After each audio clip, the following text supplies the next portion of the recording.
Hataw Balita ngayon.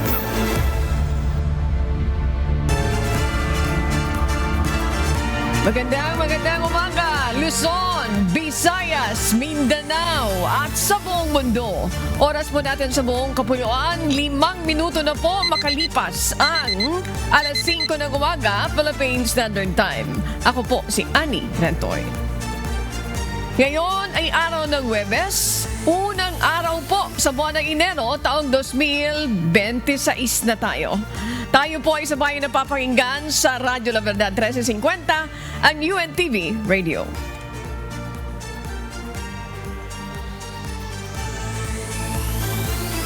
At syempre makakasama natin ngayong umaga ang ating global correspondent na walang iba kundi si James Montuyan. Mula naman po yan sa lugar ng Maryland, USA. Magandang umaga sa iyo, James. Maraming salamat. At ngayon, narito po ang mga balita sa iba't ibang panig ng mundo at malalaking balita na nangyari po sa atin.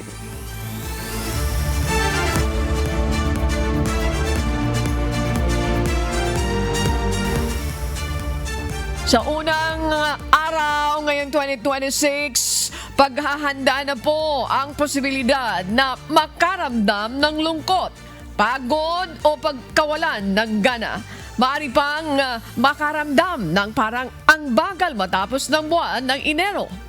Ayon po sa Philippine Psychiatric Association President, Dr. Joan May Perez, Riparial, walang dapat ikabahala dahil normal lang ang ganitong pakiramdam. Anya, tinatawag itong post-holiday blues. Handa pa man o hindi pa man tapos ang bakasyon, may ilan ang kababayan ang nakararamdam ng lungkot sa pag-iisip na balik trabaho at balik eskwela na sa Lunes, January 5, 2026. Pag December kasi busy na, yung parang may sense of nagmamadali ang mga tao, may holiday rush, traffic, maraming mga ganap, maraming mga celebrations, party, reunion. Kaya pag gano'n, medyo marami ang ganap, parang na-feel natin na kulang ang oras. And pagdating ng January, nag-shift na kasi there is a tendency to compare and the contrast between the busyness ng holiday season versus yung balik na sa quote-unquote reality na nandyan na yung mga deadlines, requirements, exams na kailangan natin gawin. Malungkot po kasi, syempre, back to work na naman. Andun na naman yung stress natin sa trabaho. And then, Para sa akin, medyo hindi excited kasi po marami po kasi akong habulin na mga gawain. Hindi ko pa po siya masyado nagagawa. Dahil po sa 6 na po yung pasok, kailangan maaga na po talaga nagigising para po pumasok. Hataw Balita ngayon. Sa pagpapatuloy ng Hataw Balita ngayon, nananawagan ng disiplina at pagkakaisa ng mga Pilipino si Pangulong Ferdinand Marcos Jr. ngayong 2026. Maaari pang sa kanyang pahayag, nananawagan si Pangulong Marcos sa bawat Pilipino na yakapin ang taong ito na may disiplina at kumpiyansa. Pagkakataon na niya ito para suriin kung paano tayo mamumuhay.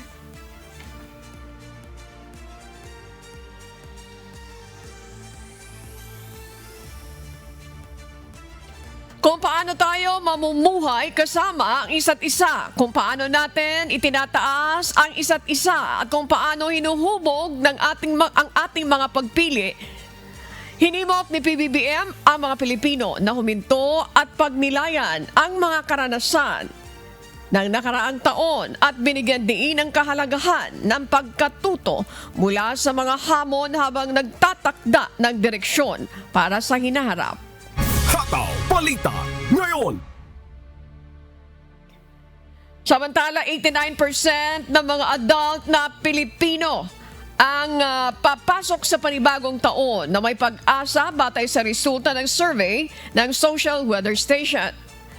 Gayunpaman, ito ang pinakababang porsyento na naitala mula pa noong 2009. Batay sa record ng SWS, 90% ang may pag-asa noong 2024 at 96% naman noong 2023. Isinagawa ang survey noong November 24 hanggang November 10 sa pamamagitan ng face-to-face interview sa 1,000 na mga adult na Pilipino.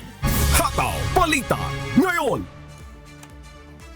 Tiniyak ng Department of Education o DepEd na hindi maapektuhan ng reenacted budget ang mga ongoing na programa ng ahensya para sa learners at teachers. Ayon kay Dennis Legaspi, ang hepe ng Media Relations Office ng DepEd, lahat ng nagpapatuloy na programa ng ahensya ay fully funded sa ilalim ng 2025 General Appropriations Act. Inaasahang ipatutupad muna ang reenacted budget sa unang bahagi ng Enero habang hindi pa nalalagdaan ni Pangulong Ferdinand Marcos Jr. ang 2026 national budget. Hataw Balita ngayon. Samantala, nagpahayag naman ng pagkabahala ang Department of National Defense sa military actions ng China sa paligid ng Taiwan. Ayon sa opisyal na pahayag ni Defense Secretary Gilbert Gibo Chodoro, inalis nito ang regional peace at stability sa rehiyon. Nagkaroon din na niya ng lamat ang dati ng marupok na geopolitical environment.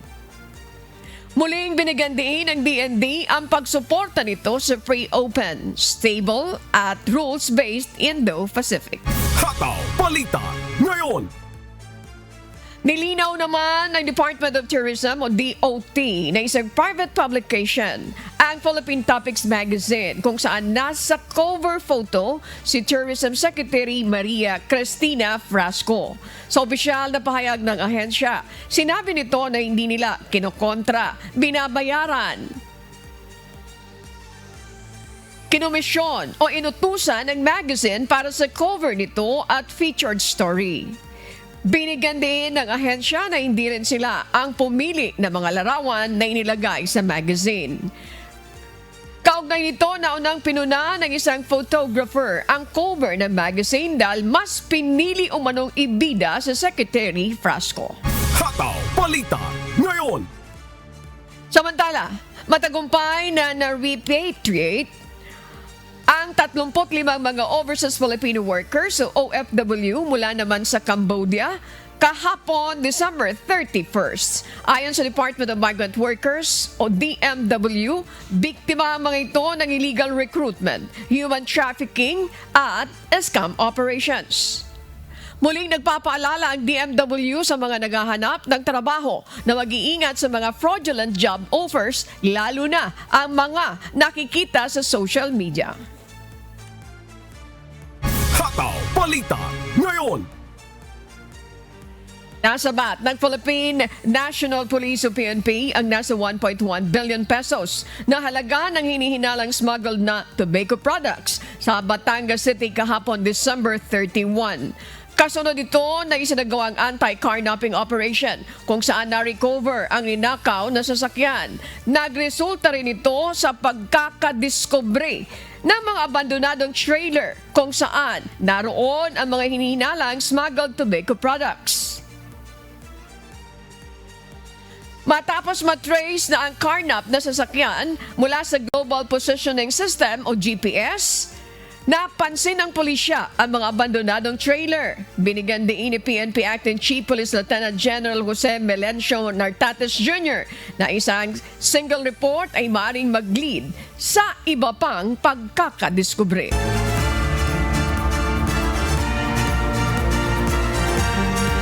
At tabayanan po, patuloy po kayong umantabay. Magbabalik pa ang Hataw Balita ngayon.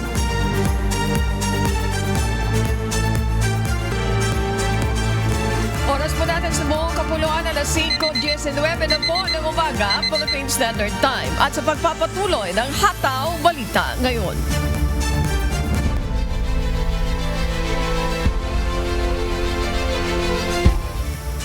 Nirespondihan po ng UNTV News and Rescue ay isang lalaki na nagtamo ng injury matapos masangkot sa aksidente sa motorsiklo sa Tacloban City, Leyte. Ito ang wahataw na balita ni Lizelle Nael.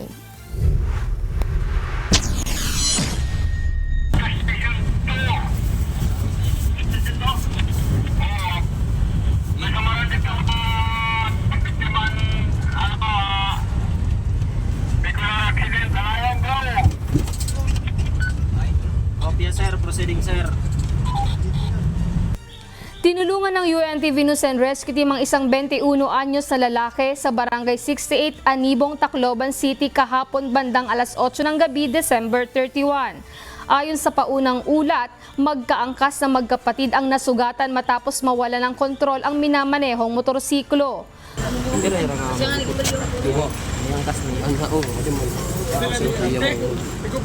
Pagdating ng rescue team, may malay at maayos na nakakausap ang pasyente. Nagtamo ito ng mga gasgas sa kaliwa at kanang siko, pati na rin sa kanang tuhod. Ano sa one pinakamo, hindi na kita, sigano ka ba? Then, mga kailangan maulit. Ano tinakita sa 1 to 10? Gano'n ka ba niya?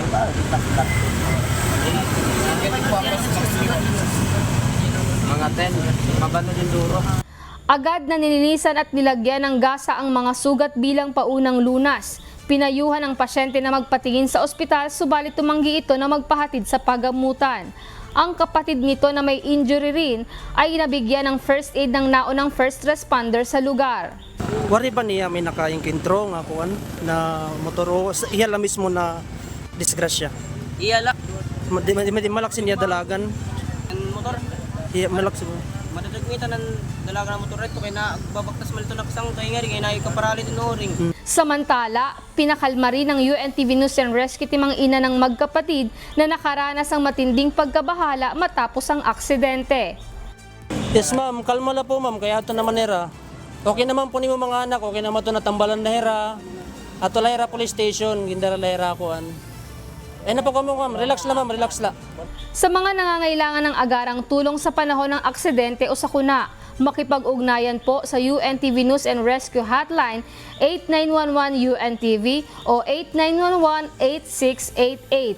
Lizelle Nael, humahataw sa balita ngayon. Maraming salamat, Lizelle Nael. Samantala, sugatan ng isang rider matapos sumemplang ang minamaneho nitong motorsiklo sa Sorsogon City kagabi. Agad namang rumisponde ang UNTV News and Rescue sa nasabing insidente. Si Resty Gosmo humahataw. Mabilis na rumisponde ang UNTV News and Rescue sa isang tawag na ipinasa ng 911 Sorsogon tungkol sa isang road accident sa Barangay Buhatan, Sorsogon City, bandang alas 6 na kahapon ng hapon. At tumakbo po kami kasi sabi nung kasama ko may na-slide down ng motorcycle. So pinuntahan ko po. Yun po na nakita ko nakatumba na siya. Tapos tinanong ko siya kung ano nangyari. Sabi niya, nakatulog daw siya kaya sumabi siya doon sa gutter. Saka siya na-slide.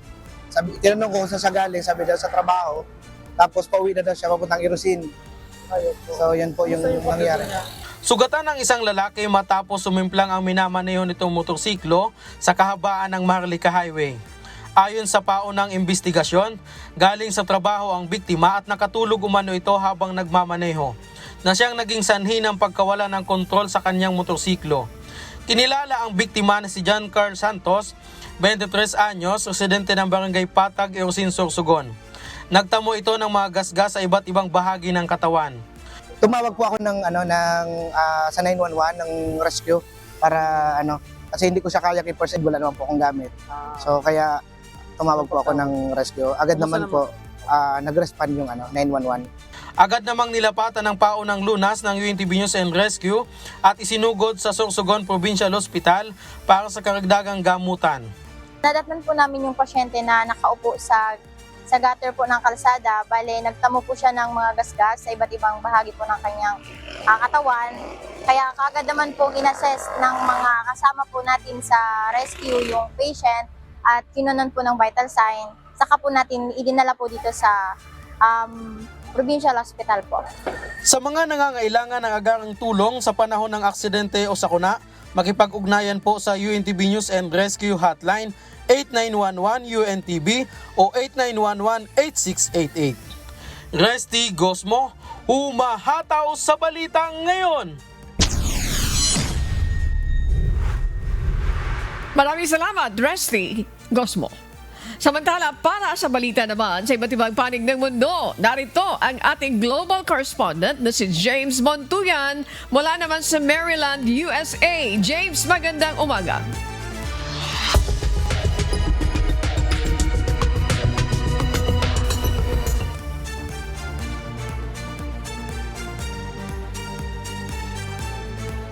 Magandang umaga rin sa iyo, Ani, at sa ating mga kababayan sa buong mundo.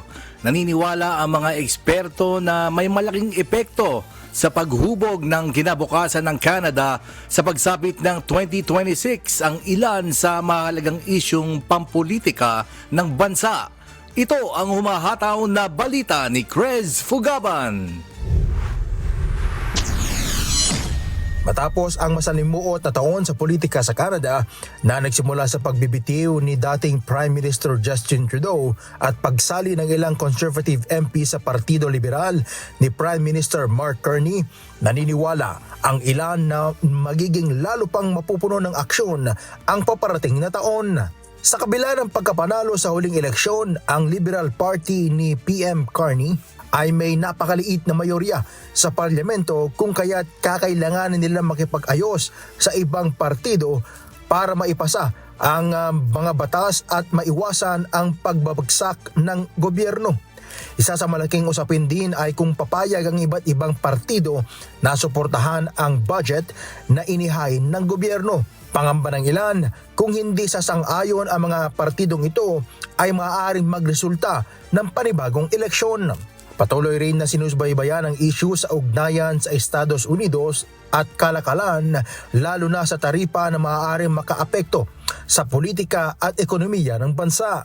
Ang economic condition at mga patakaran sa kalakalan, kabilang ang usapin sa CUSMA o Canada-US-Mexico Agreement at ang relasyon sa Estados Unidos ay inaasahang magpapatuloy bilang malaking usapin dahil sa global influence ng mga economic at tariff decision ng pamahalaan.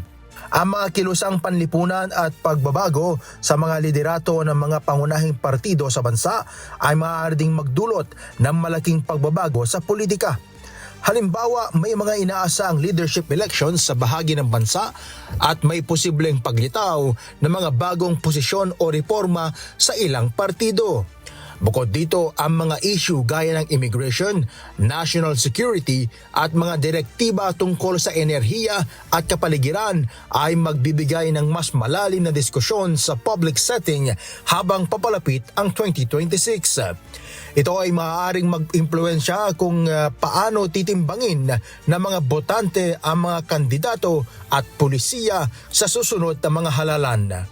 Crez Fugaban, humahataw sa balita ngayon.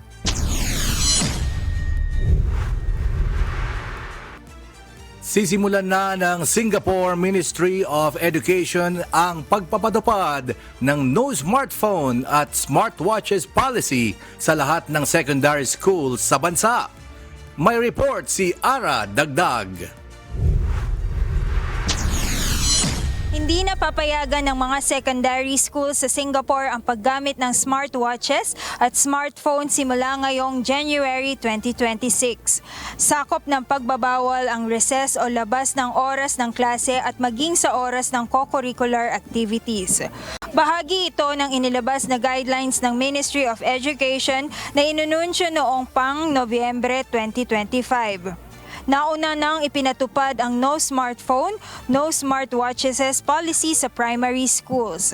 Ayon sa MOE, kailangang itago ng mga estudyante ang kanilang mga gadgets sa mga locker o sa loob ng kanilang bag habang nasa eskwelahan.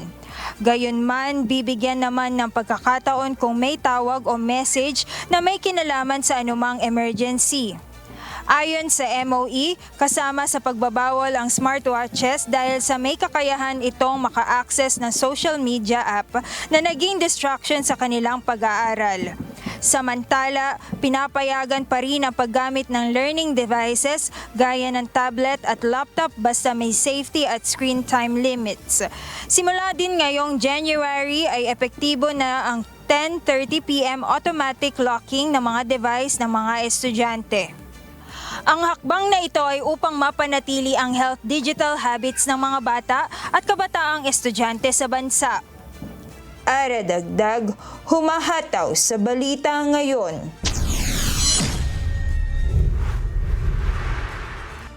Makikinabang maging ang mga overseas Filipino workers sa mga pagbabagong ipatutupad ng Taiwan government ngayong pagpasok ng taong 2026. Ito ang umahataw na balita ni Paulo Dasal. Ilang mahalagang polisiya ang sisimulang ipatupad ng pamahalaan ng bansang Taiwan ngayong 2026. Isa rito ang pagtataas ng minimum wage mula 28,590 Taiwan dollar sa 29,500 Taiwan dollar o katumbas ng 55,555 pesos. Kabilang sa makikinabang sa reformang ito ang nasa 150,000 na overseas Filipino workers maging ang mga nasa sektor ng manufacturing. Magkakaroon na rin ng mas malaking proteksyon ang mga manggagawa gaya ng pagbibigay ng sick leave at flexible parental leave. Kasabay nito ay maghihigpit naman ang pamahalaan sa pagbibigay ng driver's license exam at ibababa naman ang itinakdang edad ng senior citizen mula 75 years old sa 70 years old na lang. Ngayong taon ay magbubukas na rin ng recruitment center ang Taiwan Ministry of Labor sa bansang Pilipinas. Ibig sabihin ay magiging direct hiring na ang pagkuha ng mga Taiwanese employer na malaking ginhawa naman sa mga OFW dahil hindi na nila kailangan magbayad ng placement fee o broker's fee. Nakapaloob na rito ang pagsagot ng employer sa airfare, health check at visa sa ilalim ng government to government hiring. Nauna nang inanunsyo ng Taiwan na bukod sa pagre-recruit ng mga workers para sa manufacturing sector, magbubukas din ang Taiwan para sa hospitality at commercial port sector. Paulo Dasal, humahataw sa balita ngayon.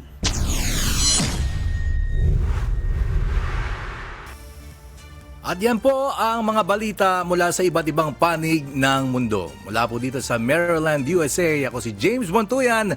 Magandang araw po sa ating lahat. Back to you, Annie. Maraming salamat, James Montuyan, mula po diyan sa Maryland, USA. Patuloy po kayong umantabay, magbabalik pa ang Hataw Balita ngayon.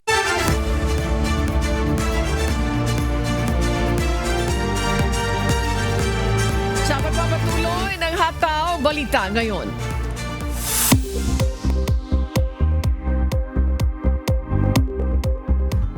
This time po, alamin muna natin ang magiging lagay ng panahon sa iba't ibang bahagi ng bansa ngayong unang araw ng taong 2026. Panoorin po natin ang update mula naman sa Philippine Weather Bureau Pag-asa. Happy New Year at magandang umaga po sa ating lahat. Narito ang ating weather update para sa unang araw ng ating bagong taon, January 1, 2026. Wala pa rin naman tayong minomonitor na anumang bagyo or low pressure area sa loob at labas ng ating Philippine Area of Responsibility. Pero nananatili itong northeast monsoon natin ay umiiral dito sa may northern at central Luzon. Samantala, meron din tayong easterlies or yung mainit at maalinsangan na hangin na nanggagaling sa dagat Pasipiko na umiiral naman dito sa malaking bahagi ng ating bansa. Dulot ng interaction netong northeast monsoon which is malamig na hangin at easterlies mainit at maalinsangan na hangin, yung salubungan nito ay yung tinatawag nating shear line. Sa ngayon, wala pa rin naman pong direktang epekto itong shear line pero inaasahan po natin mamaya magkakaroon po ito ng epekto lalo na dito sa may southern Luzon dahil na rin sa paglapit ng axis netong shear line natin at inaasahan natin magdadala ito ng mataas na tsansa ng mga pag-ulan dito sa may southern Luzon pati na rin sa ilang bahagi ng Visayas. Para sa magiging panahon natin ngayong araw dito sa Luzon, dulot nga po netong shear line, yung paglapit na itong axis neto, inaasahan natin mataas ang tsansa ng mga kalat-kalat na pag-ulan dito sa buong Bicol region, Mimaropa at dito sa May Quezon. So pinapaalalahanan po natin mga kababayan po natin, mag-ingat po sa mga posibilidad ng mga flash flood at mga pagguho ng lupa, dulot na rin ng moderate to at times heavy rains na posible nilang asahan. Para naman dito sa Metro Manila at nalalabing bahagi ng Luzon, magiging maaliwalas naman ang ating panahon. Asahan natin ang bahagya hanggang sa maulap na papawirin na may mga isolated light rains. Para sa ating agwat ng temperatura dito sa Metro Manila, 23 to 31 degrees Celsius. For Lawag at Tuguegarao, 20 to 30 degrees Celsius. For Baguio, 14 to 24 degrees Celsius. Tagaytay, 21 to 29 degrees Celsius. At Legazpi, 25 to 31 degrees Celsius. Para naman dito sa may Palawan at Western Visayas, inaasahan natin makakaranas din sila ng kalat-kalat na pag-ulan, dulot din netong shear line. Pero para naman sa nalalabing bahagi ng Visayas at buong Mindanao, maaliwalas na panahon naman ang kanilang aasahan, pero asahan din po natin yung init at alinsangan, lalo na sa tanghali hanggang hapon na may mataas na tsansa ng mga localized thunderstorm pagdating sa hapon at sa gabi. Agwat ng temperatura para sa Kalayaan Islands at Puerto Princesa, 24 to 31 degrees Celsius. Para sa Cebu, asahan natin na 26 to 31 degrees Celsius. Tacloban, 25 to 31 degrees Celsius.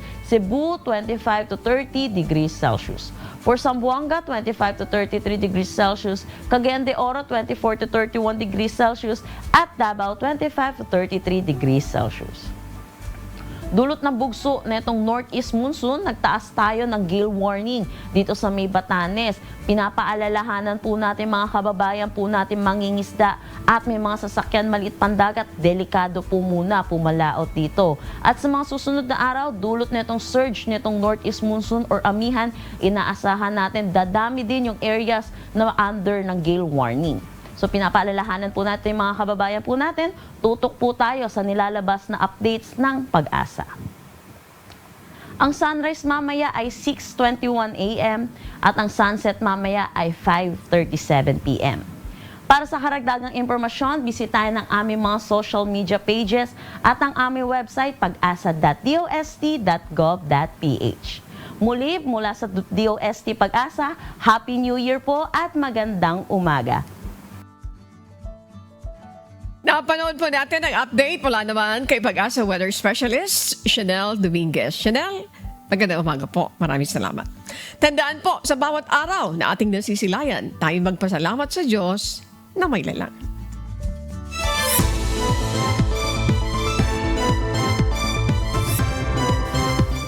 Patuloy po na nararanasan ng mga magsasaka sa Atok, Benguet, ang frosts sa mga pananim. Ayon po sa alkalde, may paraan sila para maiwasan ang malaking pinsala nito. Si Grace Doctolero humahataw. Natural phenomena na every year, yun yung mga challenges natin na yung mga farmers, sa aming mga farmers, tuwing taon, kada taon yan, basta taglamig na pumapalo siya ng bumababa ng below 10 degrees centigrade, talaga expected na may frosting. Ayon kay Mayor Franklin Smith, matagal ng bahagi ng pagsasaka sa Atok ang frost, lalo na tuwing malamig. Isa sa mga paraan ng mga magsasaka ay ang pagdidilig ng mga tanim bago sumikat ang araw, para matunaw ang yelong nabubuo sa mga dahon at gulay. Nangyayari ang frost kapag bumababa sa 10 degrees Celsius o mas mababa ang temperatura. Madaling araw ng December 31, 2025 na itala ang 10 degrees Celsius sa Sitio Inglangdad, Paway, Atok, Benguet. Ayon sa Pag-asa, mas mababa ng 4 hanggang 5 degrees ang temperatura sa Atok kumpara sa Baguio. Sunod na. Nagsimula nung, I think, sa last 26 pa yun. 26 straight. Yes, ma'am. Ngayon ang pinakamakapal ngayong buwan. Talagang sinecheck namin yung farm namin kasi talagang kung kaya pang i-remedyo sa frost para hindi masira. Tumulong na rin ang Department of Agriculture Cordillera sa pamamagitan ng pagbibigay ng hose at pump irrigation systems para mapanatiling malusog ang mga tanim. Pinuri ni Mayor Smith ang mga magsasaka dahil sa kanilang sipag at tiyaga sa pagpapatuloy ng supply ng gulay sa kabila ng frost at iba pang kalamidad. Kaya kami mga farmers, alam namin kung kailan kami magtanim, alam namin kung ano yung mga pwedeng maitanim. Saka if ever na makasurvive yung mga tinanim namin, may mga paraan para ma-overcome namin yung mga challenges na yan sa frosting. Kasi yung frosting yan, nakakamatay, pinapatay na yung mga tanim mo, yung mga seedlings. Ayon sa Pag-asa, posibleng makaranas ng single-digit temperatures ang Atok at iba pang matataas na lugar sa Cordillera hanggang February 2026 dahil sa amihan. Samantala, para sa mga turista, ang frost ay isa sa mga kakaibang karanasan sa Atok. Dahil dito naging fully book ang mga tinutuluyan noong holiday season, bagamat bahagya na ring nabawasan ang mga bisita matapos ang bagong taon. Pinapayuhan ang mga residente at turista na magdala ng makakapal na damit, lalo na sa madaling araw at gabi habang patuloy ang lamig sa lugar. Grace Doctolero, humahataw sa balita ngayon.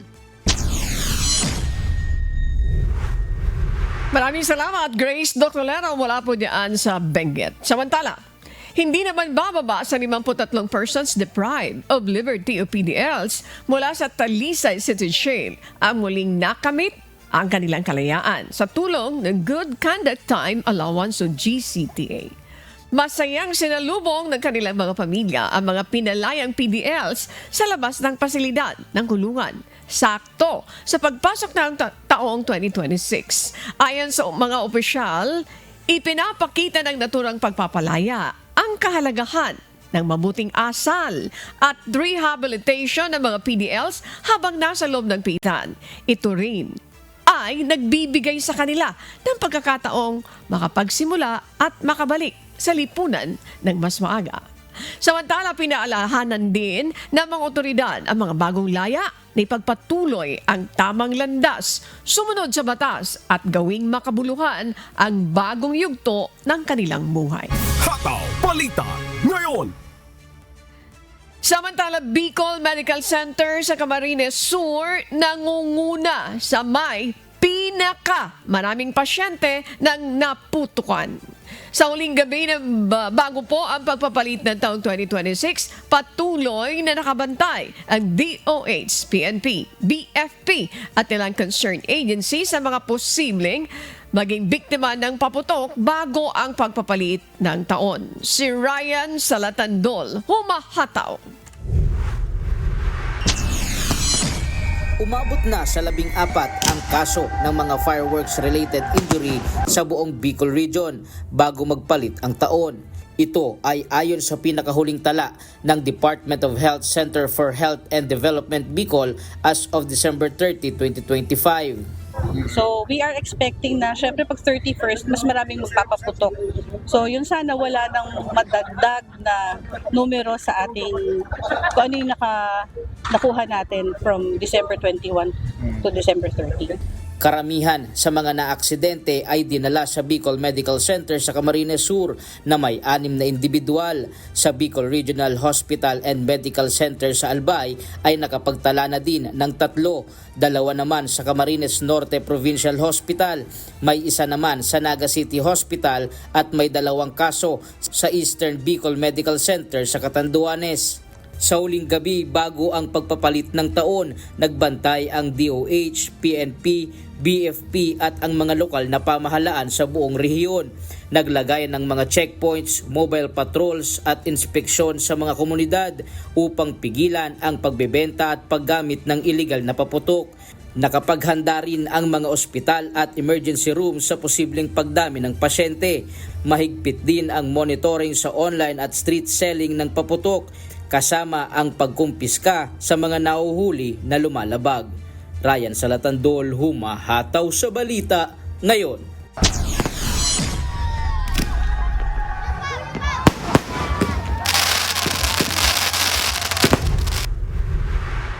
Maraming salamat, Ryan Salatandol, mula po diyan sa Bicol Region. Samantala, nananatiling bukas naman sa publiko ang ilang pasyalan sa Davao City ngayong pagsalubong sa bagong taon. Hinikayat ang mga Davaoenyo na samantalahin ang pagkakataong ito at mag-isa kasama ang pamilya at mga kaibigan upang gawing mas makulay at mas masaya ang pagdiriwang ng pagpapalit ng taon. Sa halip na magpaputok, mas mainam umano na ituon ang selebrasyon sa ligtas at makabuluhang pamamasyal. Si Gladys Tuabi, humahataw. Sari-saring pagkain mula sa Food Bazaar, food trucks at carts ang agad nabubungad sa mga Davaoenyo sa pagpasok sa Merry Mercado ng Davao City Government. Bukod sa mga pagkain that will satisfy your cravings, may mga non-food items na mabibili na pwedeng pangregalo. Mas lalo pang naging masaya ang atmosphere dahil sa mga acoustic performances, habang may carnival din na matatagpuan malapit sa lugar na siguradong ikatutuwa ng mga bata. Sa halip na magpaputok, mas pinili ng ilan na ituon ang pagsalubong ng pagpapalit ng taon sa pamamasyal at pagsasama ng pamilya, dahilan para dagsain ang Merry Mercado na matatagpuan sa Matina Aplaya Coastal Road. Sa huling araw ng operasyon nito, na unang binuksan noong December 26, naghandog ang Merry Mercado ng simpleng kasiyahan at makabuluhang selebrasyon para sa mga Davaoenyo ngayong holiday season. Gladys Tuabi, humahataw sa balita ngayon.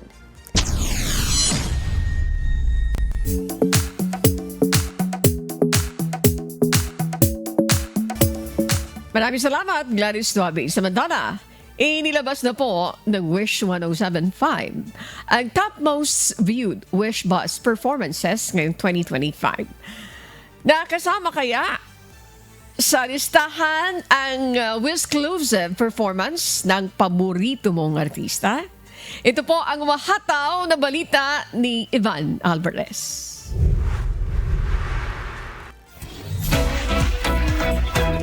Nakapag-wrap na ba ang lahat? Ang Wish 1075? Oo! Dahil hindi nagpapahuli sa trend, ang nag-iisang radio station on wheels. Opisyal na nitong inilabas ang 10 Wish Bus performances ng 2025 na pinakapinanood ng Wishers sa Wish 1075 official YouTube channel. Sa top 10, pasok ang kantang I Think They Call This Love ni Elliot James Ray na umabot sa 1.8 million views. All I dream of is your eyes. All I long for is your touch. And darling, something tells me that's enough. Sa ika-9 na pwesto, ang performance ni Amiel Sol ng kanyang kantang Sa Bawat Sandali na may 2 million views. Ikaw ang payapang hinahanap-hanap ko.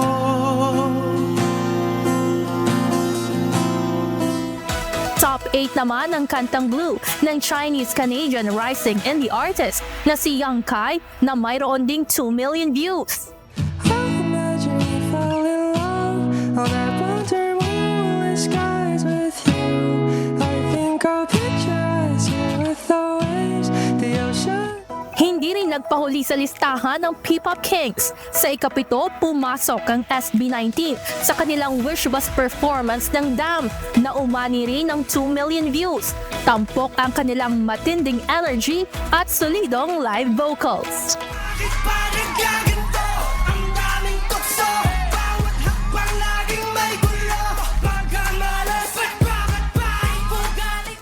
Sa top 6, umabot sa 2.1 million views ang hip-hop track na Miss na Kita ni na Bling Z1, Curse One, McNasty at April Breezy. Sabit na sa'yo.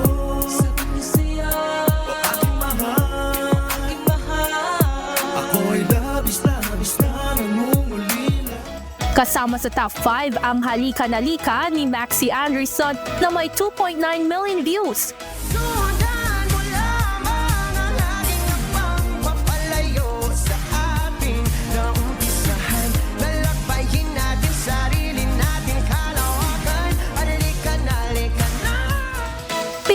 naman ng OPM Legend Group na Apo Hiking Society na hindi naluluma ang classic OPM at patuloy na tinatangkilik ng bagong henerasyon. Ang kanilang Wish Bus performance ng When I Met You ay umabot sa 5.1 million views na nakakuha ng top 4 spot.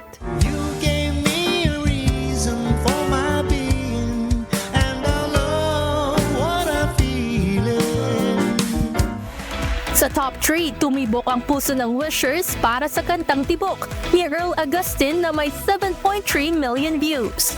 Sana naman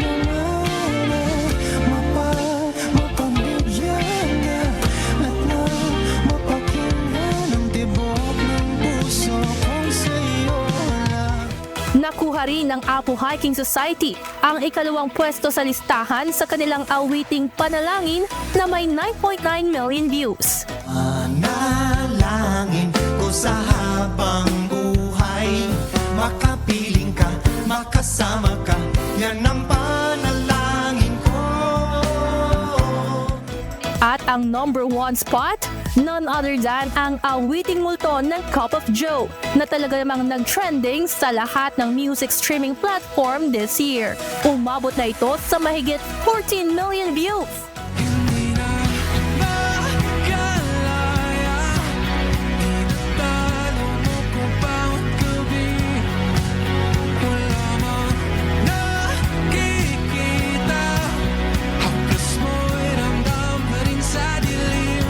Ang multo, isang viral hit na umani na ng iba't ibang parangal ngayong taon.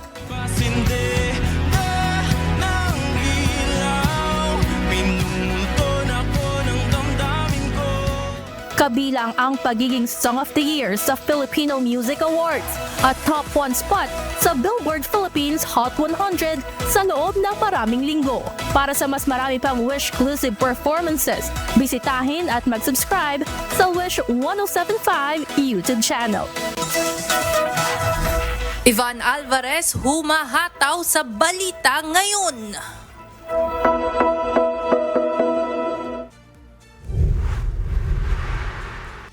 Maraming salamat, Ivan Alvarez, and congratulations dito po sa Top 10 Most Viewed Wish Bus Performance 2025. Salamat sa Diyos dahil walang Wish Bus kung wala po ang ating una, ang Panginoon, at syempre sa ating innovator, none other than our beloved Kuya Daniel Razon. Salamat po sa Diyos.